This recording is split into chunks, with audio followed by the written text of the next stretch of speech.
Anthony Edwards muling bumisita dito nga sa Pilipinas para nga sa kanyang Believe That Tour ng Adidas. Ano nga ba mga boss ang ginawa dyan ni Anthony Edwards? Pero bago yan, nakikisuyo po pala ako sa inyo na paki-like po itong ating video at paki-follow na rin po sana mga boss itong ating page dahil magiging malaking tulong na po yan para sa ating channel. Maraming salamat po talaga sa inyo mga boss. Grabe mga boss, kulay peach ang Manila ngayong August dahil nga sa pagdating ng isa sa pinaka-exciting young superstars ng NBA at ito nga mga boss ay walang iba kundi si Anthony Edwards.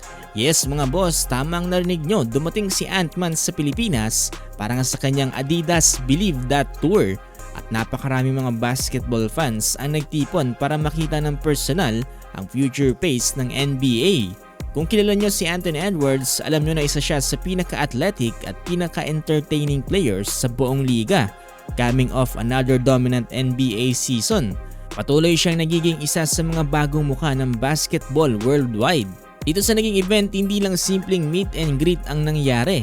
Nagkaroon ng iba't ibang basketball activities, fan interactions at pagkakataon para makita ng mga Pinoy fans nang malapitan nga itong si Anthony Edwards. Sobrang solid din ng energy ng crowd at kitang-kita kung gaano kalakas ang basketball culture dito nga sa Pilipinas.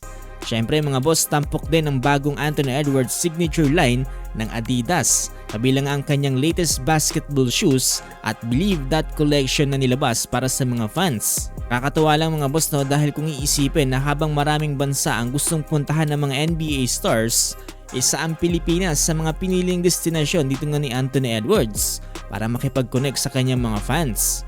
Ibig sabihin lang nito ay talagang nakikita niya ang Pilipinas bilang isa sa pinakamalaking basketball markets sa buong mundo. Kaya mga boss, ang tanong ko sa inyo kung magkakaroon kayo ng chance na makita itong si Anthony Edwards, anong una niyong sasabihin sa kanya? Comment lang inyong mga palagay mga boss. Anthony Edwards! Alright, here we go. 5 shots for Ant. First one. Second one. Take time but short. 3 more shots. Oh my God! This one is for the win. And this is the last 2-point shot. And with that, ladies and gentlemen.